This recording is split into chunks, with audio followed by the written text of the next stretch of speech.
தொழுவது, அல்லாஹ்வுக்காக தொழுகையை அதற்குரிய நேரத்தில் தொழுவது, இது அல்லாஹ்வுக்கு விருப்பமான காரியம்.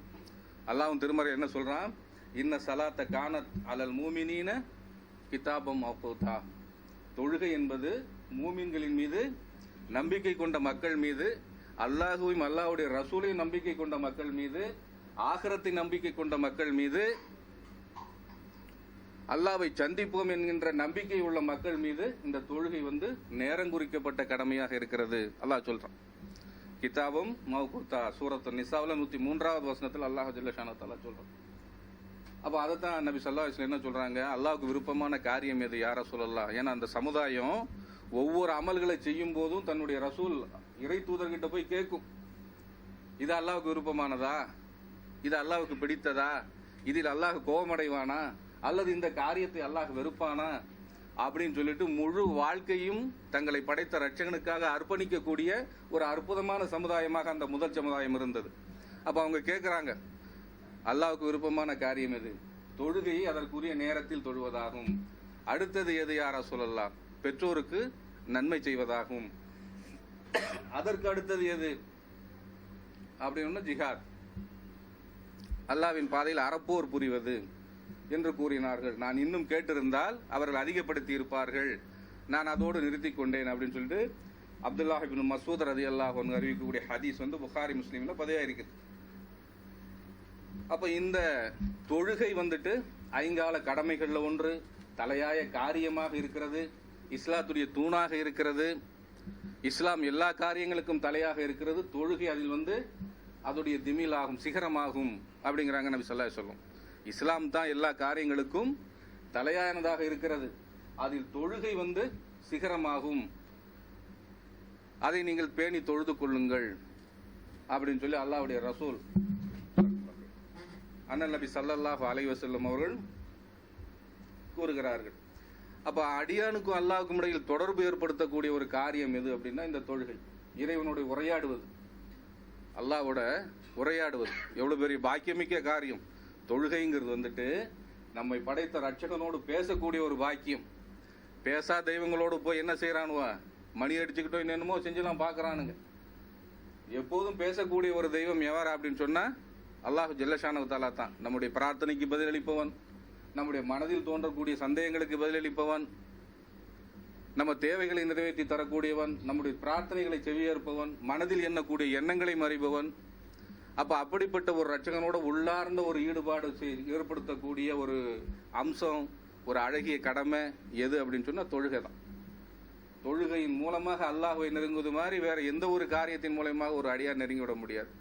அல்லாஹ்வுக்கும் அடியானுக்கும் இடையில் ஏற்படக்கூடிய தொடர்பு எதில் இருக்கு அப்படின்னு சொன்னா இந்த தொழுகையில தான் இருக்குது. அதனால தான் அல்லாஹ் ஜல்ல ஷானஹு தஆலா பல இடங்கள்ல சொல்லும் போது என்ன சொல்றான்? வஅகீமுஸ் ஸலாத்த வஆத்து ஸகாத்த வர்கவு மா ராக்கீன். தொழுகை நிலைநாட்டுங்கள், ஜகாத்தையும் கொடுங்கள், ருக்கு செய்பவர்களும் நீங்களும் ருக்கு செய்யுங்கள். இப்படி பல இடங்கள் அல்லாஹ் சொல்றான். நகீமுஸ் ஸலாத்த வத்தகுஹு, தொழுகை நிலைநாட்டுங்கள், அல்லாஹ்வை அஞ்சுங்கள். வஹுவல்லதி இலைஹி துஹ்ஷரூன், நீங்கள் அவனிடமே ஒன்று சேர்க்கப்படுவீர்கள். நாம ஒண்ணுமே திரும்ப போக மாட்டோம், வீணுக்காக நம்மை படைத்திருக்கிறான் என்று எண்ணி விடாதீர்கள். ஒரு மகத்தான லட்சியத்திற்காக அல்லாஹ் நம்மை படைத்திருக்கிறான். மகத்தான லட்சியம் எது? அல்லாஹ் தெளிவா சொல்றான். வமா ஹலகுத்துல் ஜின்ன வல் இன்ஸ இல்லா லியஅபுதூன், மனிதர்களையும் ஜின்களையும் என்னை வணங்குவதற்காகவே தவிர வேறு எதற்காகவும் நான் படைக்கவில்லை. அல்லாஹ் சொல்லிட்டான். வணக்கம்ங்கிற அந்த வார்த்தைக்கு விரிவான பொருள் இருக்குது. வெறும் தொழுகை மட்டுமல்ல, நோன்பு, ரமதான் காலங்களில் நோன்பு நோற்பது, இன்னும் ஒவ்வொரு அம்சங்கள்லையும் ஒரு வாழ்க்கை பிரச்சனை ஏற்படுது, இதுல மார்க்க தீர்வு என்ன இருக்குது, நம் மனதில் ஒரு சந்தேகம் தோன்று, இதுல மார்க்க என்ன, இப்படி ஒவ்வொரு அம்சங்களுக்கும் அந்த வணக்கம் பொருத்தமாகத்தான் இருக்கும்.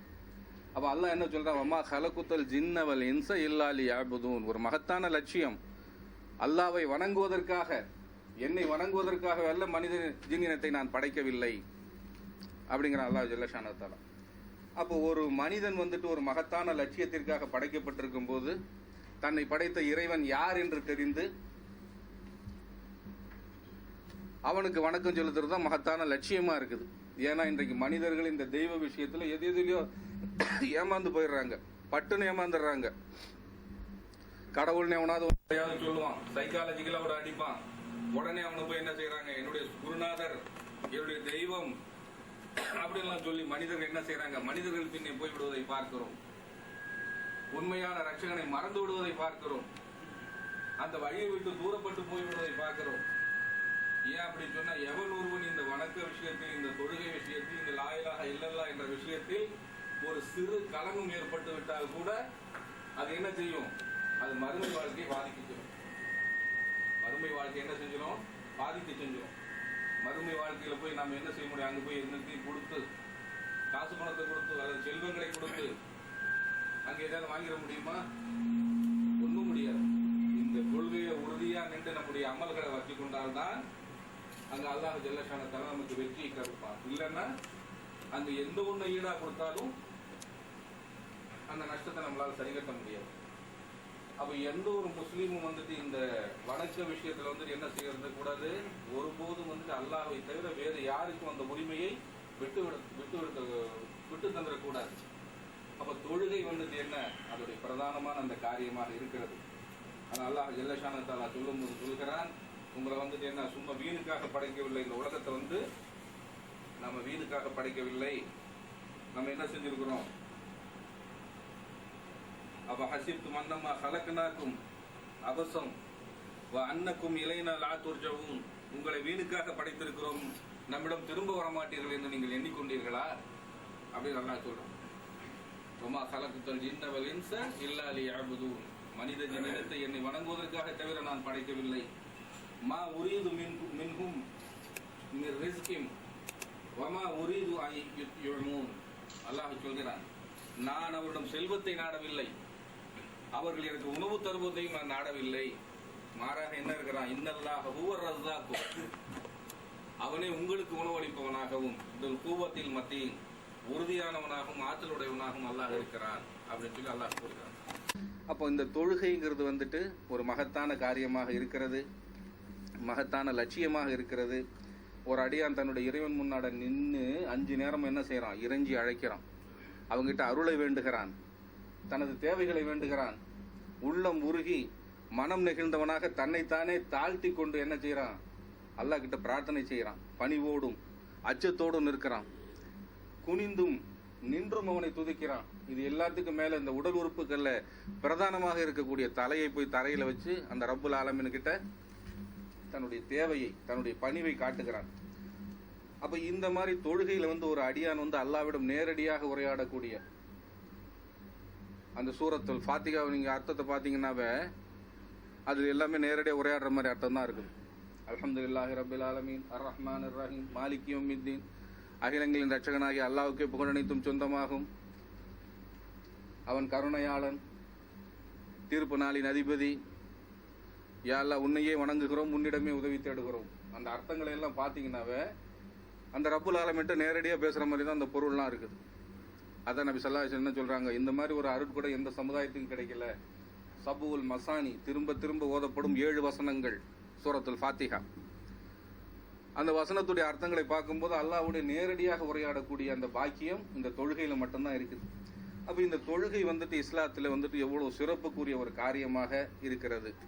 நபி ஸல்லல்லாஹு அலைஹி வஸல்லம் சொல்றாங்க, தொழுகை தான் வந்துட்டு ஒரு மனிதனுக்கும், அதாவது ஒரு அடியான் இறை நம்பிக்கை கொண்ட ஒரு அடியானுக்கும் நிராகரிப்பிற்கும் இடையில் உள்ள வித்தியாசம் என்ன என்றால் தொழுகை விடுவதாகும்.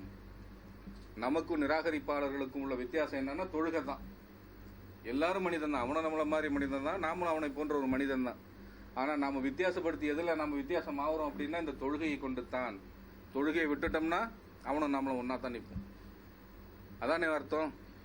பாங்கு சத்தம் கேட்குது, அவன் பேசாம தான் இருக்கிறான், மார்க்கெட்ல நிக்கிறான் இல்ல வேற எங்கேயும் இருக்கிறான், அவனுக்கு அதை பற்றி எந்த ஒரு ஃபீலிங்கும் ஒன்றும் அட்டாக் ஆகல.